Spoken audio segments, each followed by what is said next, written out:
Now in the previous part we studied about uniform motion. What is uniform motion? An object is covering equal distances in equal intervals of time. That is called as uniform motion. Suppose the distance covered in unit time are different, then we call it as non-uniform motion. For example, an object is moving, is covering 10 kilometers in 1 hour. In another second hour, it is covering 20 kilometers. So the distance covered is more, but the time remains the same. So here it is called as non-uniform motion. Okay. So when it comes to non-uniform motion, how can we calculate the speed and velocities here? The speed and velocities when it coming to non-uniform motion, when the distance covered are different in different timings, then we call the speed and velocity as average speed and average velocity. We can calculate it by taking the averages of the distance covered and the averages of the time taken.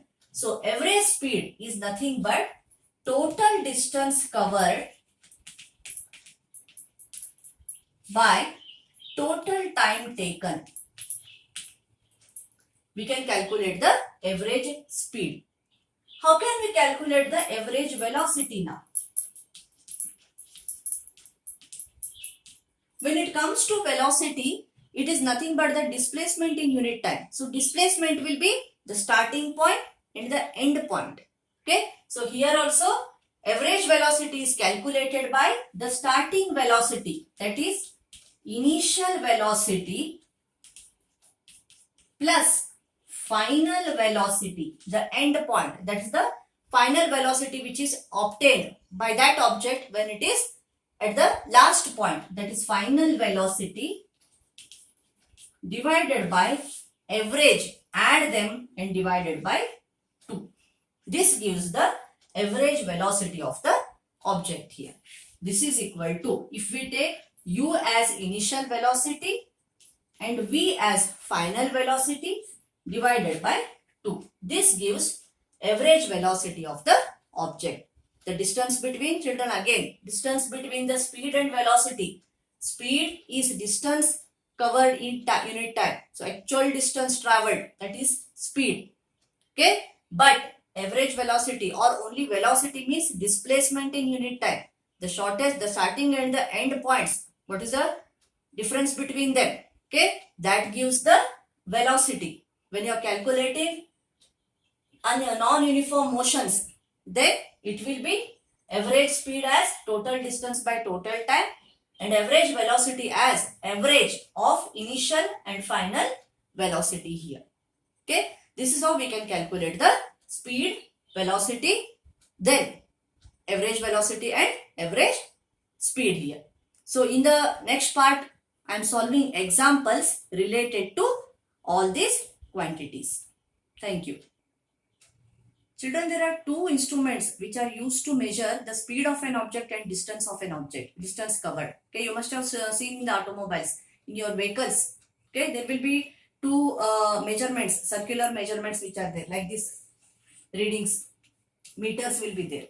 Okay, these are, one is called as a speedometer and one is called as an odometer.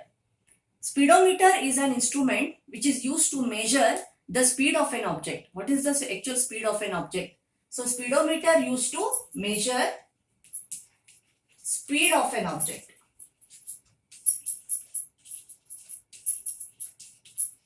What does odometer does?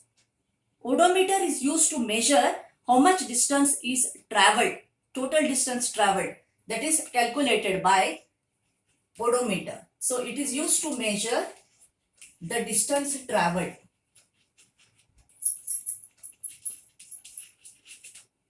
Okay, so speedometer you can make out, easily make out.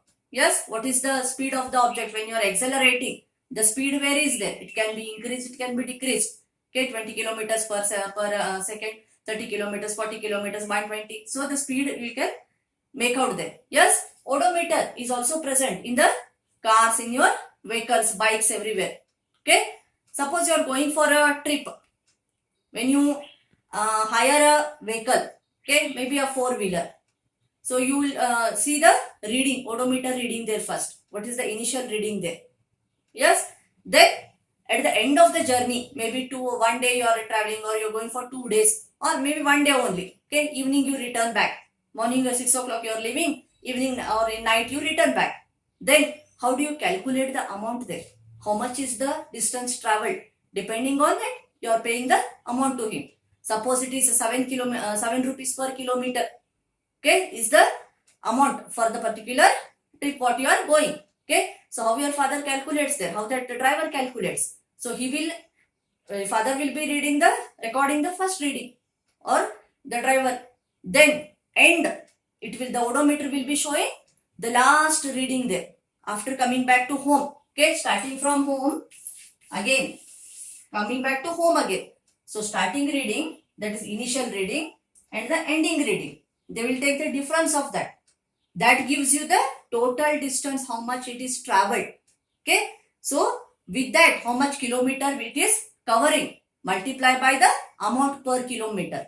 That gives the total amount, how much you have to pay. Okay, so that work is done easily by odometer. Okay, suppose you are purchasing a second-hand vehicle.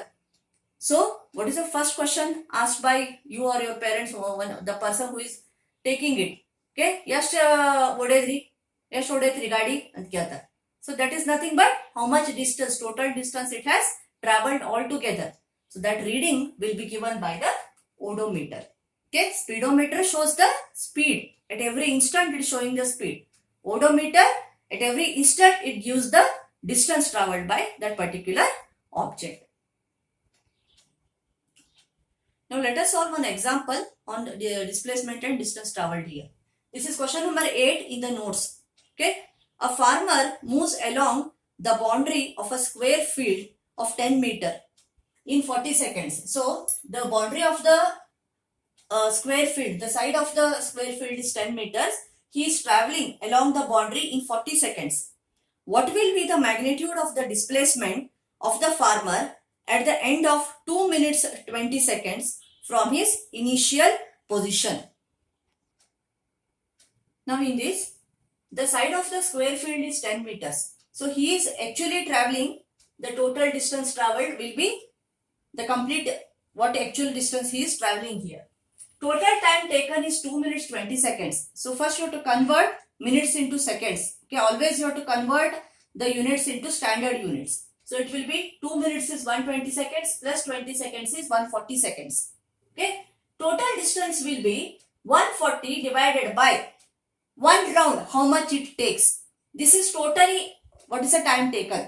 Okay, divided by, for 1 round, how much is the time taken.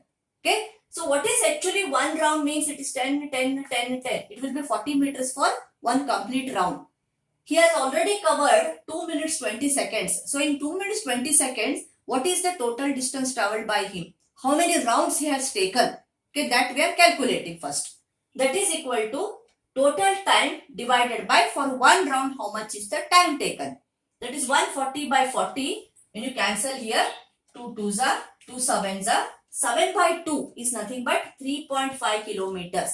So altogether, he has taken 3 rounds. 3.5 kilometers he has traveled. Okay.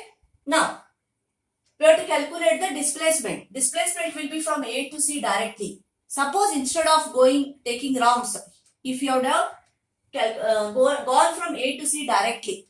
Okay. So what will be the displacement here? Now this is a right angle triangle. Actually children, you have not studied Pythagoras theorem. It is related to the right angle triangles. Okay. Just one example with this. Next year you are learning about Pythagoras theorem. What is actually Pythagoras theorem is, it is applicable only to the right angled triangles. In any right angled triangle, the square of the hypotenuse means opposite side to the right angle, or the longest side in a right angle. If this is a right angled triangle, this is called as hypotenuse.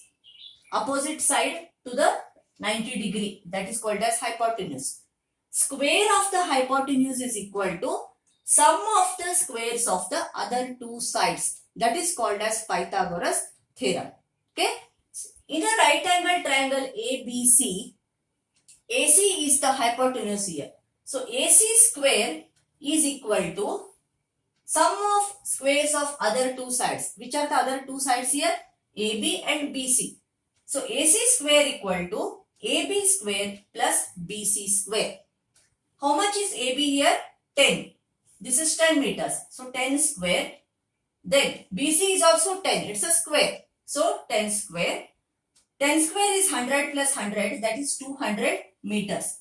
Now this 200 meters, still we are simplifying it. It is AC square. Previous year you have studied about squares and square roots in 8th standard. So if you want only AC, then you have to calculate the square root of this 200. 200 is not a square number. So we will not get a perfect square number here. We have to split it as a surd. Surds are non-perfect square numbers. Okay. So root 200, we will cut it into two parts here. One as a square number and one as a non-square number. So 200, we will split it as 100 into 2. Where 100 is a square number, 2 is a non-square number. Okay. What is 100 and root 2 here? 100 is nothing but, root 100 is nothing but 10. And root 2, it is as it is. The value of root 2, if we calculate, we get it as 1.42. Okay. So 10 is root 100 into this 1.42 as root 2, square root of 2 value. When you multiply, you get 10.42 meters as the displacement here. Okay. Distance traveled is 3.5 kilometers. But the displacement from the shortest distance will be equal to 10.42 meters here.